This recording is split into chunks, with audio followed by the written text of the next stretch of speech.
Princess Ilara stood on the balcony of the Grand Embassy building, gazing out over the bustling city of Washington. DC Earth was a strange planet to her, filled with new sounds, smells, and people.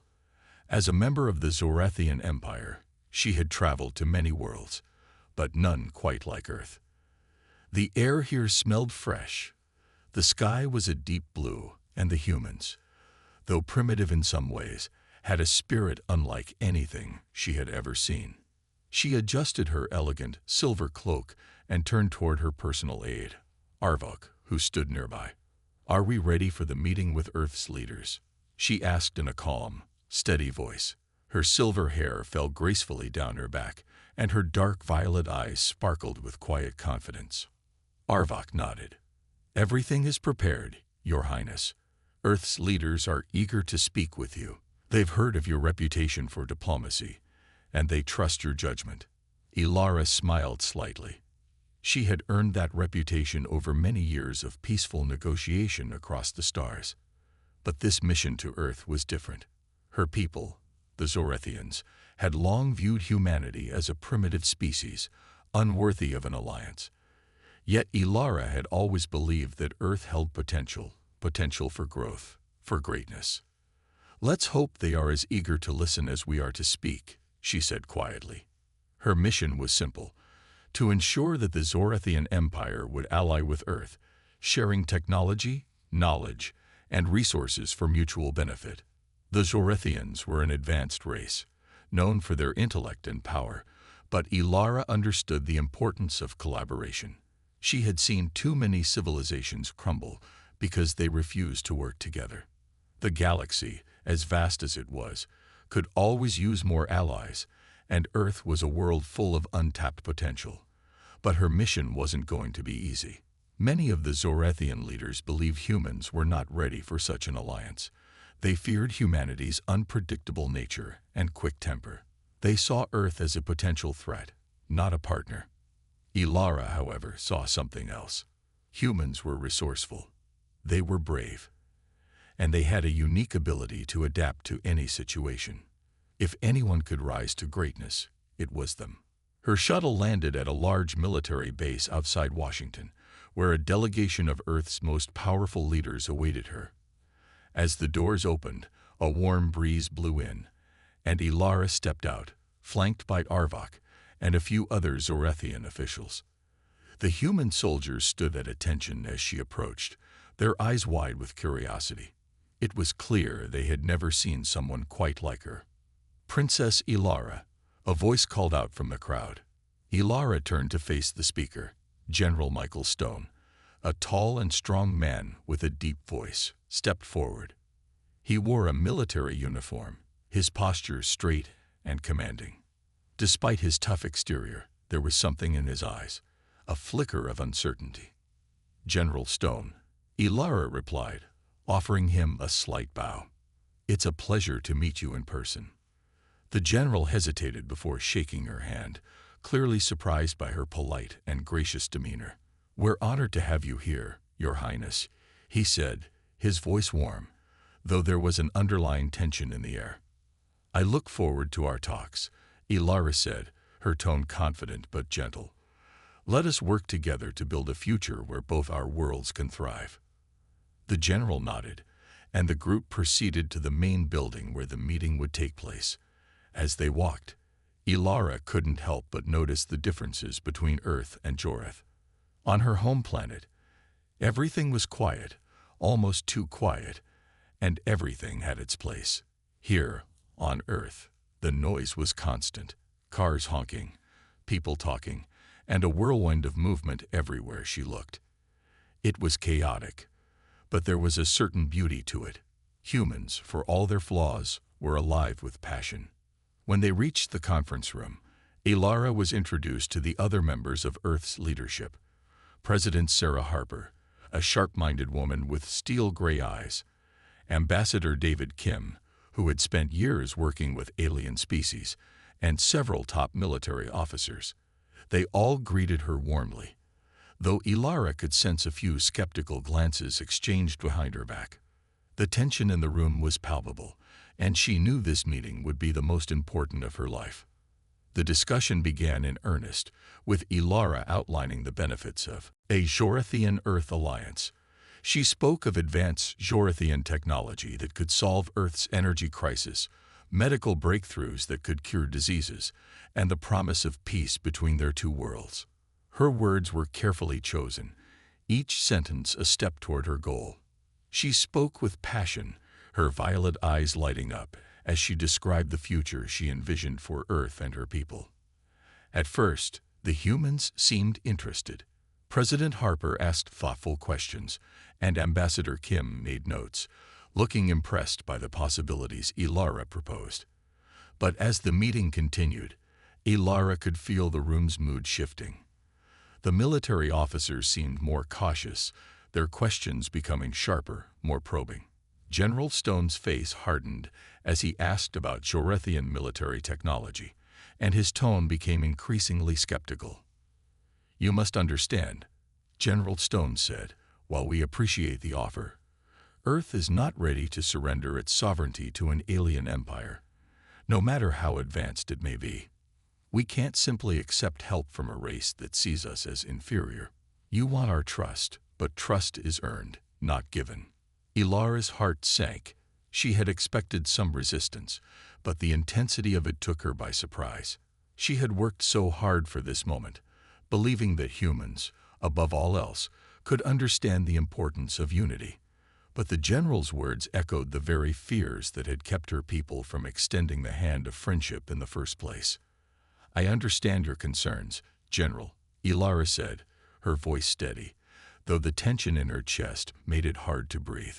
"But my people do not seek to control Earth. We wish to partner with you, to offer assistance in ways that will allow both our worlds to grow. I believe together, we can achieve more than we ever could apart." The room grew silent. Ilara could feel the weight of their doubt pressing down on her. Despite her belief in humanity's potential, the mistrust was thick, and she feared it might be too late to change their minds. After a long pause, President Harper stood. "We will need time to consider your offer, Princess," she said, her voice firm. "This is a matter of great importance, and we cannot rush to decisions. I suggest we take some time to reflect and discuss further." Ilara nodded, grateful for the opportunity, though she knew it might not be enough. As she stood, preparing to leave the room, she could feel the weight of the moment. Earth's leaders had been cautious, and that was understandable. But as she looked around at their faces, she couldn't help but feel a sense of doubt growing inside her. Was this the beginning of a new era, or the end of her mission? As she left the room, her thoughts were clouded. She had come here with hope, believing in the possibility of peace, but the shadows of distrust were already starting to take root. Still, she had to keep trying. Her people needed this alliance, and she would not give up without a fight. The sky was dark, filled with storm clouds that rumbled in the distance, as Princess Ilara dashed through the dense forest outside the city. Her heart pounded in her chest, and her breath came in sharp, panicked gasps. Every step she took, every branch she brushed past, felt like it was pulling her deeper into danger. Ilara had barely escaped the military base after the assassination attempt. Her own people, the Zorathian agents, had set her up. They had framed her for a crime she did not commit. And now, Earth's soldiers, along with the Zorathian hunters, were chasing her, ready to capture her and hand her over to the authorities, if they didn't kill her first. She had never been so frightened in her life. Back on Jorath, she was trained to survive, to handle difficult situations, but this was different. This was Earth, an unfamiliar planet, filled with strange creatures, and a world she was still learning to understand. And now, it seemed, she was on the run from both her own people and those she had hoped to ally with. Her thoughts raced. She needed to find shelter, a place to hide, somewhere she could think clearly. Her alien abilities, her heightened senses and advanced knowledge, had helped her escape the initial chaos, but she knew it wouldn't be enough for long. She had to stay hidden to survive. Just as she was about to slip deeper into the trees, she heard a noise, a rustle in the underbrush. Her hand instinctively reached for the small energy weapon hidden in her cloak. Whoever was out there, she wasn't going to let them catch her unprepared. Then, a voice broke through the tension. "Don't shoot." Ilara froze. She didn't recognize the voice, but there was something in the tone. Urgent, but not threatening. Slowly, she lowered her hand from the weapon and turned toward the sound. A man stepped out from the shadows, his hands raised in a gesture of peace. He wore a simple soldier's uniform, stained with dirt from the chase. His face was young, with dark brown hair and piercing green eyes that seemed to notice everything at once. "I'm not here to hurt you," he said, taking a cautious step closer. "I'm just trying to help." Ilara's eyes narrowed. She didn't trust easily, not after everything that had happened. "Who are you?" she demanded, her voice sharp. "Why would you want to help me?" The man hesitated, clearly weighing his words carefully. "My name's Jake, Sergeant Jake Carter. I was ordered to find you, to bring you in." He paused, looking almost guilty. "But I don't believe what they're saying about you. I think you're being set up." Ilara felt a sudden rush of emotions.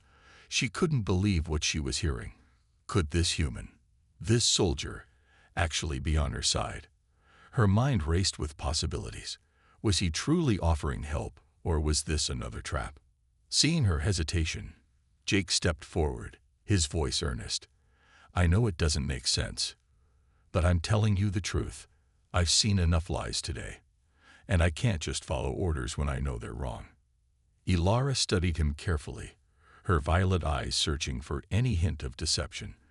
But there was something about him, the sincerity in his eyes, the exhaustion on his face, that made her lower her guard just slightly. "Why would you help me?" she asked, still suspicious. "You're a soldier. Your government believes I'm a threat." Jake looked down for a moment, as if trying to find the right words. "I'm not proud of what I do," he said, his voice quieter now. "I've seen too many bad things happen, too many people hurt. But when I saw you, saw the way you were treated, I couldn't just stand by. I don't know who's telling the truth anymore, but I know I can't let you be captured. You don't deserve that." For a long moment, Ilara said nothing. Her mind was spinning. She had never imagined that a human soldier, someone from Earth, would be the one to help her. Yet here he was, standing in front of her, offering a lifeline. "I don't know if I can trust you," she said, her voice soft but firm. "But if what you say is true, if you really want to help me, I'll need to know everything you know." Jake nodded, understanding the weight of her words. "I'll tell you everything. But right now, we need to get out of here. There are more soldiers coming, and they won't stop until they've found you." Ilara didn't hesitate. "Lead the way," she said, her voice steady. "We don't have much time." As they moved through the forest, Jake explained what had happened. He told Ilara that his unit had been assigned to track her down after the attempted assassination, but he had started to question the orders he was given. The more he learned about her, the more he realized that the story being told to the public didn't add up. Ilara was no traitor. She was a victim of a plot, and he was determined to help her uncover the truth. For the first time in what felt like forever, Ilara allowed herself to relax, just a little. She couldn't afford to trust him completely. Not yet. But there was something about Jake, something in the way he spoke, in the way he carried himself, that made her believe he wasn't lying. They moved quickly, staying off the main paths and keeping their steps light. Jake was careful to avoid any major roads or cities, knowing that soldiers from both the Earth government and the Zorathian Empire would be searching for her everywhere. They needed to stay hidden, to find a place where they could regroup and figure out their next move. As the hours passed, they reached a small, abandoned cabin deep in the woods. It was far from civilization, and Jake assured Ilara that it would be safe, at least for a little while. The cabin was dark and dusty, but it offered them some much-needed shelter. Once inside, Jake set up a small campfire, and Ilara took a seat, her mind racing with the events that had brought her to this point. She had been betrayed, hunted, and nearly killed by the very people she had trusted. And now, a human soldier, a stranger, was offering her help. "What do you want from me?" Ilara asked, breaking the silence. "You've already helped me escape. What's in this for you?" Jake looked up from the fire, his expression thoughtful. "I told you before," he said quietly. "I don't believe the story they're telling. I want to help you, because I know what it's like to be used, to be lied to. I want to make things right." Ilara studied him for a long time. There was no deceit in his voice, no hidden agenda.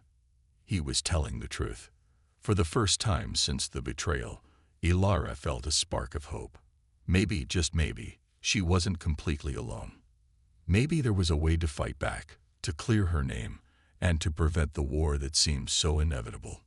And maybe, just maybe, this human soldier would be the one to help her do it. The night grew darker, and the storm outside rumbled louder, but inside the small cabin, Ilara and Jake found a moment of peace. They sat by the fire, their differences slowly fading as they began to understand each other. In a world full of lies and danger, they had found something unexpected: trust. And with that trust came a promise. They would fight together, no matter what. The days that followed were a blur of constant movement. Ilara and Jake barely slept, barely ate, but they kept moving. Every moment felt like a race against time, and they both knew the stakes were higher than ever. They had to stay hidden, stay one step ahead of the soldiers hunting them, and find a way to prove Ilara's innocence. Ilara was still trying to process everything that had happened. Just a few days ago, she had been a guest on Earth, representing the Zorathian Empire in a diplomatic mission. Now she was on the run with a human soldier, one she had barely known, by her side. In many ways, Jake was her only ally, but she couldn't help feeling conflicted.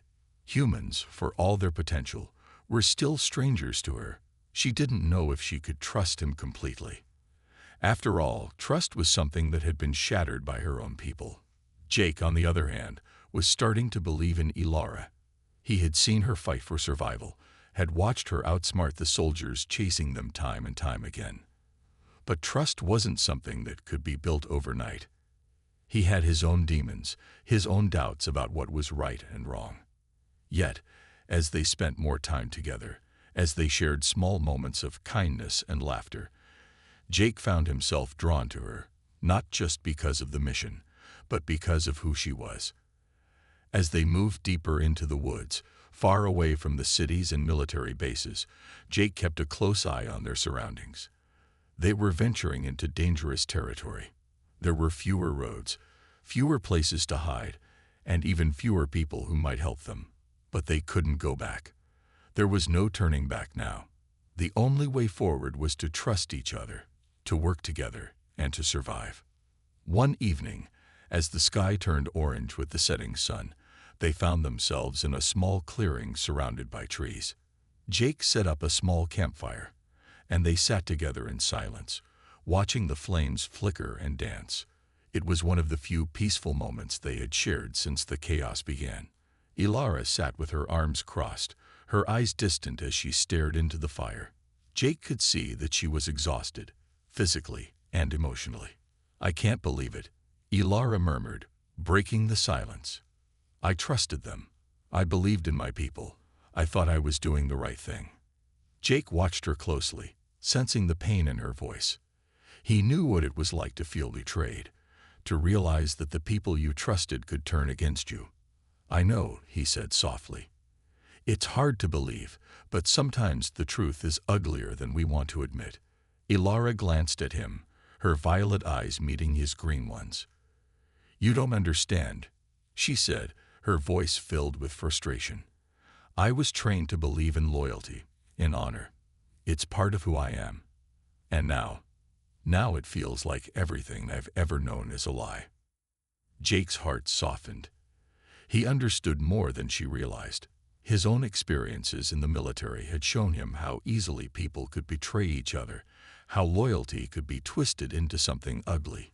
"It's not your fault," he said quietly. "You were just doing what you thought was right." Sometimes people take advantage of that. Ilara didn't answer. She just stared into the fire, her face shadowed by a mixed stew. Ilara nodded, her heart pounding. She was starting to realize something important. She could trust Jake. She could trust him with her life. He had already proven it. He wasn't just protecting her because it was his job. He was protecting her because he believed in her, and in the fight for what was right. They couldn't stop now. They had to keep going, keep moving, because together they had a chance. The night was growing darker as Ilara and Jake moved through the city streets, keeping to the shadows. The air was thick with tension, and every step they took felt like it could be their last. They had come so far, endured so much, but now it was clear. The final showdown was coming. Ilara's life, and possibly the future of both Earth and the Zorathian Empire, depended on how this would end. For days, they had been on the run, constantly moving, staying ahead of the soldiers, the Zorathian agents, and anyone who might have been sent to stop them. Jake had proved to be a trustworthy ally, guiding her through this foreign world, keeping her safe even when the odds were against them. But deep down, Ilara knew that they couldn't keep running forever. She looked at Jake as they crouched behind a dumpster, the city lights casting long shadows on the pavement. His face was grim, his eyes focused and determined. He was exhausted, but there was no time to rest. Ilara knew that the final battle was coming, and it would take everything they had to win. "We can't keep doing this," she said quietly, her voice heavy with uncertainty. "They'll find us eventually." Jake nodded, his expression hardening. "You're right. They won't stop until they've got you. But we don't have to run anymore. We can end this." Ilara stared at him, her heart pounding. "How? How can we possibly end this? They have so many soldiers, so many resources. What do we have? Just the two of us." Jake gave her a reassuring smile, though it didn't reach his tired eyes. "We have each other, and we have the truth. They've been lying about you, Ilara. And it's time the world knew the truth." Ilara took a deep breath.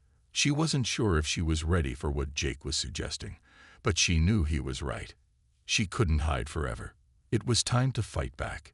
It was time to face the people who had betrayed her, and the world that had turned its back on her. Jake stood up, adjusting his backpack. "We need to get to the communications center. It's the only way to get the truth out there. If we can broadcast her story to the world, we might have a chance." Ilara nodded. She had never imagined that things would end like this. Her mission had started with the hope of creating peace between Earth and the Zorathian Empire. Now, it seemed as though peace was the last thing on anyone's mind. But she couldn't give up, not when there was still hope. Together, they moved through the streets, staying in the shadows, always aware of the eyes that might be watching. The weight of their task hung heavy on their shoulders. Ilara had to get to the communications center. To expose the conspiracy that had been set in motion against her, she had to make sure the truth reached the public before it was too late. As they neared the communications center, they could hear the distant hum of military vehicles patrolling the area. The place was heavily guarded, more so than anything they had encountered so far. Ilara's heart raced as they approached the entrance. "I'll distract them," Jake whispered, his eyes scanning the perimeter. "You sneak in and get to the control room. I'll cover you from the outside." Ilara hesitated. "Are you sure? It's too dangerous." Jake gave her a determined look. "I'm sure. We've come this far. We're not backing down now." With one last glance at each other, they split up. Jake moved to the left, his movements swift and silent as he approached a group of guards. Ilara took a deep breath and sprinted toward the entrance of the building, her heart pounding in her chest. She could do this. She had to. Inside the communications center, the air was cold and sterile. The walls were lined with screens, each one showing a different part of the city or military base. Ilara's eyes flicked to the control room door at the end of the hall. She could hear voices approaching. She had no time to waste. She darted down the hallway, her footsteps light and quick, and slipped inside the control room. The room was dark, save for the glowing screens that lit up the walls. She quickly moved to the main console, her fingers working quickly as she accessed the system. She was almost there. Just as she was about to send the broadcast, the door burst open. 2 guards stormed in, weapons drawn. Ilara froze for a split second, her heart leaping into her throat. But then, she remembered why she was here. She wasn't going to let them stop her. Not now. She lunged toward the guards, using all of her Zorathian training. Her speed and strength caught them off guard, and in a blur of motion, she disarmed them both. Before they could react, she had knocked them out cold, their bodies crumpling to the floor. With trembling hands, Ilara returned to the console. She typed in the final command to send the broadcast. The truth would be exposed. The world would know what had really happened. The conspiracy, the lies, the betrayal. It would all come to light. Just as she hit the final key, an alarm blared, loud and deafening. The entire building was on lockdown. Ilara. Jake's voice crackled through her earpiece. "We've got company. Get out of there." She didn't waste a second. She grabbed the bag of supplies she had hidden in the corner and rushed out of the control room. The hallways were now filled with guards, and the sound of running footsteps echoed in the distance. Ilara's heart raced as she sprinted toward the exit, the weight of the truth on her shoulders. Jake was waiting for her outside, his back against the wall as he covered her escape. He fired off a few shots, forcing the guards to take cover. Ilara's breath came in sharp gasps as she ran toward him, her legs burning with exhaustion. "We need to move," Jake said, grabbing her arm and pulling her down a side alley. "They're coming for us." They ran through the streets, dodging soldiers and military vehicles. Ilara's mind was focused only on one thing, the broadcast. It had been sent. The truth was out there. It couldn't be undone. As they turned a corner, Ilara suddenly stopped, her eyes widening in horror. A group of soldiers had surrounded them, blocking their only escape route. The final stand was here. Jake took a deep breath, his gun raised and ready. It's not over yet. The soldiers closed in, but Ilara's mind was sharp. She had one last trick up her sleeve. Reaching into her bag, she pulled out a small device, an EMP grenade. She had salvaged it from the communication center, and now it was their only chance. "Ilara." "No," Jake shouted as she primed the grenade, but it was already too late. With a sharp click, Ilara threw the grenade toward the soldiers. The blast was deafening, sending a shockwave through the air. The soldiers dropped to the ground, their weapons useless as the EMP disrupted their electronics. "Let's go," Jake shouted, grabbing Ilara's arm and pulling her toward the final escape route. They didn't look back. Together, they ran into the night, their breaths ragged, their hearts heavy with the weight of what they had just accomplished. The world would never be the same again.